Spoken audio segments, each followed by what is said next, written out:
Now come to the official opposition, Andrew Rosindell. Thank you, Mr. Betts. It's a pleasure, as always, to serve under your chairmanship this afternoon. And as other members have done, I sincerely congratulate the honourable member for Strangford on securing this important debate this afternoon, and, of course, for his long-standing and tireless commitment to defending freedom of religion and belief around the world. And this debate is the latest example of his efforts.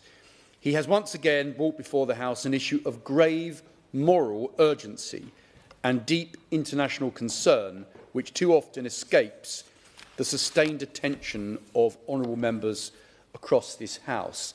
And for that, the honourable member deserves our sincere thanks. Now, Mr. Betts, I've stood in this very place on a number of occasions in my capacity as Shadow Minister for Foreign Affairs to raise the vital importance of defending freedom of religion and belief. Sadly, it is abundantly clear that the assault on the right to believe, to worship, or simply to think freely is not receding. I regret to say that in many parts of the world, it is intensifying, and Myanmar is again the most tragic and alarming example of that decline. It is sadly a depressing way to start 2026, is it not, to hear about such tragic circumstances in a country that continues to persist in the second quarter of this century. But it is reassuring, I find, that across the House today we've heard from members of Parliament from, in fact, 6 different political groups with a common theme in wanting to see this tragedy end. And I'd like to thank all members of the House that have helped to play a part in this over many years and have spoken today. The Honourable Member for Slough spoke about the importance of upholding the rights of religious minorities and the need for international action in Myanmar. My right honourable friend, the member for New Forest East, actually hit on a very important point about the motivation behind all this. And I still think there are questions to be answered on this issue. Why such severe repression against religious minorities in this country? And the member for Hornsey and Free and Barnet, who served as a minister until recently and worked on this issue as a shadow minister, also spoke about the fragile situation on the border with Bangladesh and the importance of remembering that issue as part of the overall tragedy taking place in Myanmar. The Honourable Member for Leicester South, who I'm grateful for highlighting that this isn't about one religion, it's about all religions that are being persecuted. Hindus, Buddhists, Muslims and Christians all being persecuted, but particularly highlighting the plight of the Rohingyas. And the member for North Durham, who I must admit I wasn't aware that he had been so involved in the Burma campaign over many years, so I commend him for that. But he also spoke about the appalling humanitarian crisis and the tragic failure, I think, of the global community to highlight this more seriously and to look at so many other issues going on in the world, but we very rarely talk about this. So I think the Liberal Democrat spokesman also made a similar point. And finally, the member for Argyll, Bute and South Lochaber, he spoke about erasing identity and culture. It's exactly what is happening in Myanmar today, and Burmese nationalism. And so I think there is unity amongst all members this afternoon, Mr. Betts. But there's a lot more to be said on this. Religious persecution, I believe, is at the very centre of the wider conflict taking place in Myanmar. The military junta has deliberately targeted religious minorities, whether they be Muslims, Christians or others, as mentioned by members this afternoon, simply due to their faith, identity and ethnicity, which are so deeply intertwined in that country. The result is a campaign of terror that has displaced millions of innocent people and destroyed so many places of worship. Independent human rights organisations such as Fortify Rights have documented deliberate aerial attacks on civilian infrastructure, including schools, churches and hospitals, in the run-up to the sham elections, blatantly indicating how systematic and widespread the military junta's violence is. Their latest report shows multiple airstrikes targeting civilian areas, many of which may constitute war crimes under international law. Muslim communities, particularly the Rohingya, continue to suffer what many have rightly described as crimes against humanity. Hundreds of thousands remain in refugee camps in Bangladesh, a nation which admittedly has its own international issues to overcome, while those still inside Myanmar endure what Human Rights Watch has described as apartheid-like conditions, arbitrary detention and systematic deprivation of their most basic human rights. Christians, too, often from ethnic minority communities, most starkly in Chin State, have been brutally targeted. Churches have been bombed, clergy killed, and congregations forced to flee into jungles or makeshift displacement camps. Nor has Myanmar's religious and cultural patrimony been spared, with historic cathedrals, churches being damaged or destroyed in a deliberate attempt to erase identity as well as faith.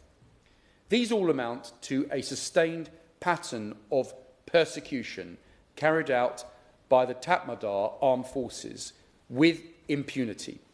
As a country, and particularly in this place, we cannot look at Myanmar without recognising our own historical connections to that country. During the period of British administration, Burma was, as it remains today, home to a remarkable tapestry of peoples, languages and faiths. In its latter years as a crown colony, there was at least a recognition, imperfect though it was, that diverse communities could coexist under the protection of shared institutions and a rule of law. That pluralism was and is very much still being violently dismantled by the current regime. The very sense of cultural multiplicity that once defined Burma is now treated by the military junta as a threat to be eradicated.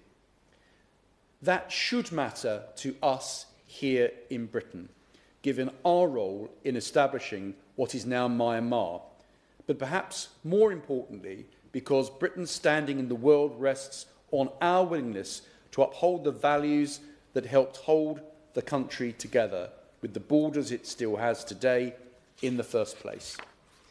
And so I acknowledge that the United Kingdom has taken a strong stance on Myanmar under both governments.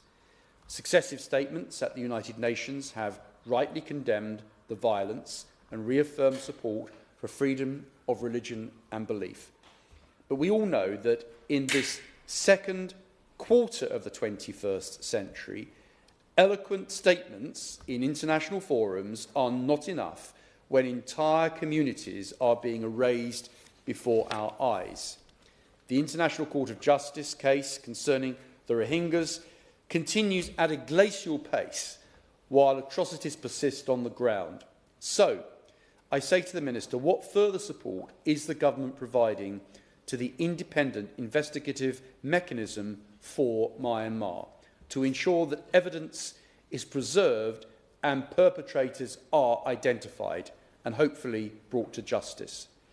And beyond judicial mechanisms, what discussions has the United Kingdom had with counterparts in the region, particularly countries such as China and India, to ensure that those responsible, particularly within the military leadership, face real political and diplomatic pressure today, and not at some intermittent point in the future? Action is required immediately.